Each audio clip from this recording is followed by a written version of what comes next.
So we're on to week 9. In week 9, we're going to be talking about the third group of injuries. So the burden of disease studies place causes of death and dailies into 3 groupings. So we've gone over group 1, communicable, group 2, non-communicable, and now we're on to group 3, which is injuries. Within our group, injuries, which is the focus of this unit, we're going to include unintentional injury. So that typically means some type of transport injury, automobile, vehicle injury, and intentional injury, which includes self-harm, domestic violence, conflict, terrorism. But the focus of this unit is really going to be on unintentional injuries. Those include poisonings, firearm deaths, especially in children, falls, fires, drowning, and then road injuries.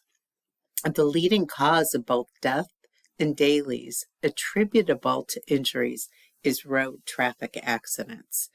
Risk factors for road injuries revolve around educating and then also around enforcing laws and engineering our streets and highways.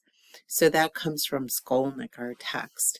We're going to look at the burden of these injuries, and we're going to end our unit with a case study that is found in our textbook on the Vietnam motorcycle helmet laws, and then look at our own country's motorcycle helmet laws. And of interest, this varies from state to state. So our learning outcomes are listed below.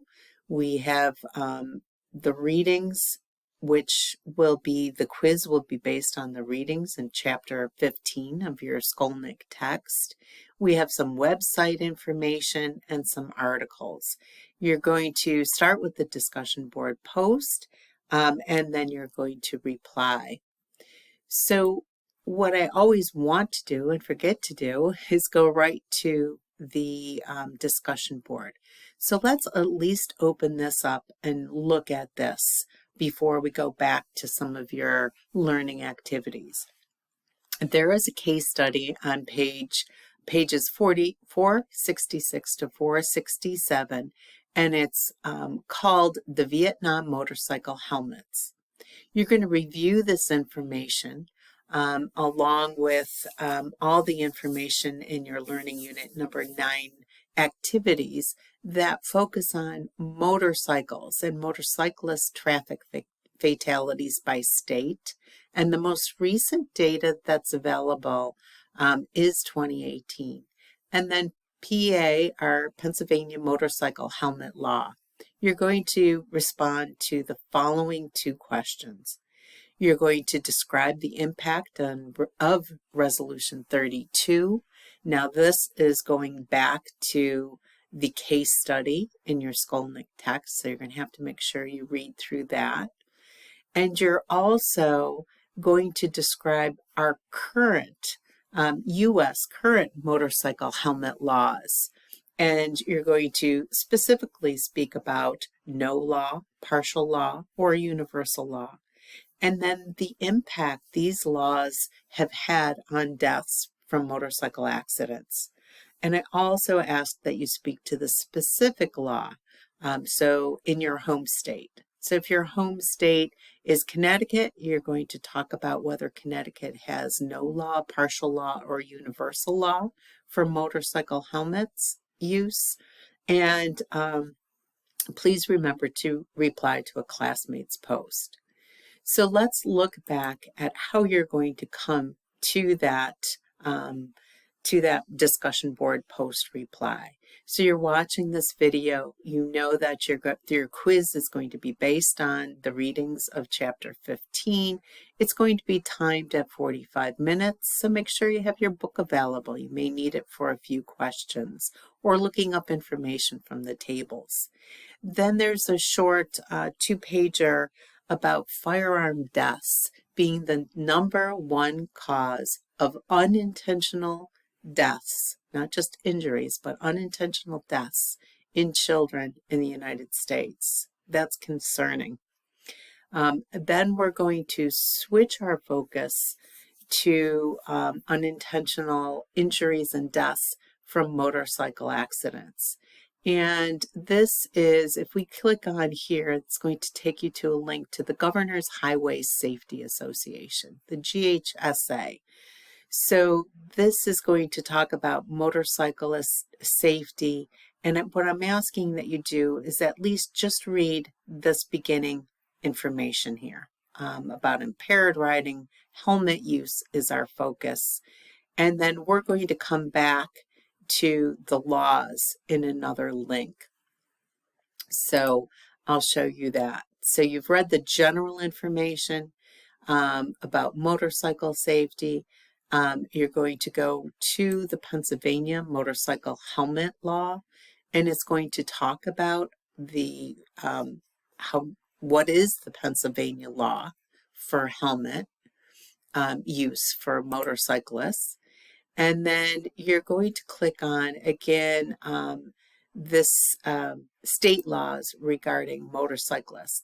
So if you live in Wisconsin, that's your home state, you're going to click on Wisconsin.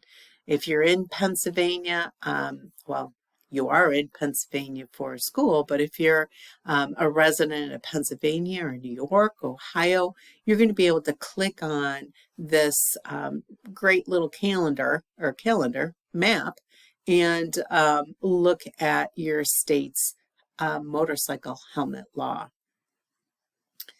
And then, so that's just a nice source of information. Again, before doing your discussion board 9, come back to the traffic fatalities of motorcyclists by states. This was 2018 information. They have not updated it. I have not been able to find an update on this. And I think once you pick your state, either your home state, I want you to look through and check out some of the information about motorcycle helmet laws and motorcycle fatalities. What causes them? What we're really focusing on, how do helmets impact on fatalities of motorcyclists? So you'll find some of that information within here. Again, you're looking back. We're looking back a long time.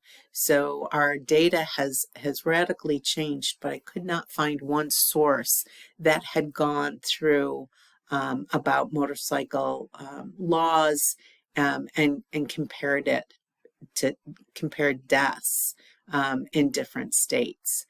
So it's going to be taking the information and really applying it, reflecting on it, thinking about it, and seeing how motorcycle fatalities are impacted by the law of the state that the person is traveling through, really. So I want you to look at that, and that's going to help you complete discussion board 9. So we're again going back, we're talking about injuries and violence in our readings. We're beginning a focus on injuries, and especially for children, as far as the #1 cause of death being firearm deaths. So this is an important message for all of us to hear. And then motorcyclist safety. So have a great week.